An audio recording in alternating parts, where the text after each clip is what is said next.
as men in order to reward the act of running around in a circle. I will thank you not to take its name in vain, Chavez. I hate that spring training. Who do those guys think they are? Coming here and getting in the way, showing us no respect, drinking our orange juice and seducing our women folk. Train in your own home, mister. Our national game down here, my friend, is digging. Digging a big ditch. A ditch of hope, which will flood into a river of freedom. So far, we've dug 17 feet. We're almost free. Almost. When we are floating away in the Caribbean Sea, free to run things our way, singing Kumbaya in the sunshine. No school, no tax. Free barbecue and pinball for everyone. Sophisticated entertainment. Yes, well, what about the little guy? What about the guy who is standing there saying, I like being part of America. I like it a lot. I get public radio. I can hear Maurice Chavez. I own a small one-bedroom home, a business selling flowers to people stuck in traffic.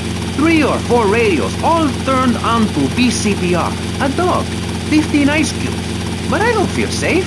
I'm worried about gangs. Gangs are a myth put out by the liberal elite to patronize and demean the working man. I mean, what kind of right-minded youth from a poorer background is going to spend his time stealing things and posing in silly clothes when he could be getting ahead with a minimum wage job and making his parent proud? The dream of America is to live in a duplex and share a yard. Why would anyone want to threaten that great future? Answer me that and I'll show you a green dog. And speaking for the underdog, the foundation I set up with my trust fund, we believe gangs are a valid expression of a people's identity, a grouping, a community within a community.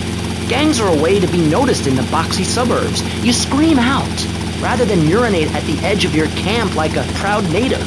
We spray paint our names on the walls of the mall to ward off predators. And that's supposed to terrify people? No. We believe passionately in non-violent solutions to life's problems. Gangs have to learn to love, to be inclusionary. We'd award badges to good gangs and give bad gangs a silly hat to wear.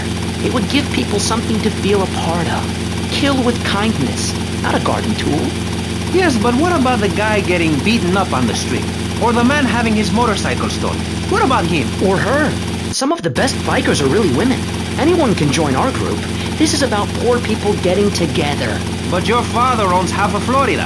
How are you part of the working class? Like I said, possessions are not important at all. I'll pick up a hitchhiker in my convertible any day. The other day I picked up a young woman and we discussed a non-violent solution to war. We called it peace. Your father is a great man. He's done more for the arms trade in this state than anyone else, myself included. And you shame him with this socialist, jiggery, pokery hootenanny. America needs hope, not songs that are supposed to send food to the poor. Songs will get you nowhere. This country needs something to aim for, like being rich and laughing at poor people, or being in government and laughing at the electorate. Now, Mr. Shrub, let's not make this personal. I appreciate your attempt to press the point, but we are here to press the issue. My city is in trouble, and I think we're not really providing any serious solution. So far, we've got secessionism rearing its ugly head for the first time in a century and a half. We've got ignore it, and we've got give everyone a flower. You're all a little unrealistic, yes? Come on now. Maurice? Not to say over-opinionated and moronic, Mr. Crashaw, how do we stop people running amok in the city with machine guns and heavy artillery? You've got to give a man a chance. Prisons are overflowing with wasted potential. Make the guilty men innocent once more. Free them from themselves. How? How on earth do you do that? Well, you could let them off. Marvelous. Great. That's a sensible plan. Then they wouldn't be guilty anymore. We've been doing that for years, you idiot. How do you think we keep prison costs down? They ain't by magic or cooking the books. We say that for education. But, as in most things, we in government are saving money so that you don't have to. When we spend less money on services, more goes to administration salaries and expenses, which helps make lives a lot less difficult for everybody. It's about sharing. Sharing your taxes out amongst a select few.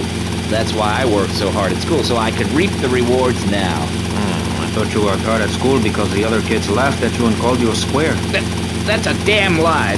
They called me wet fart. They called me the Bat because my voice didn't break until I was 19. So, Mr. Shrub, I take it you don't believe in regulation. I believe in giving people a chance, not tying them down with lots of needless regulations. The fact is, business is run by moral people who won't do anything illegal or try to get rich quickly. But since you got elected, Vice City has been characterized by a government who cut aid to the poor, offer tax breaks to the rich, and pay people to dump toxic waste near schools. Yes, we've made a lot of progress. And up on Capitol Hill, you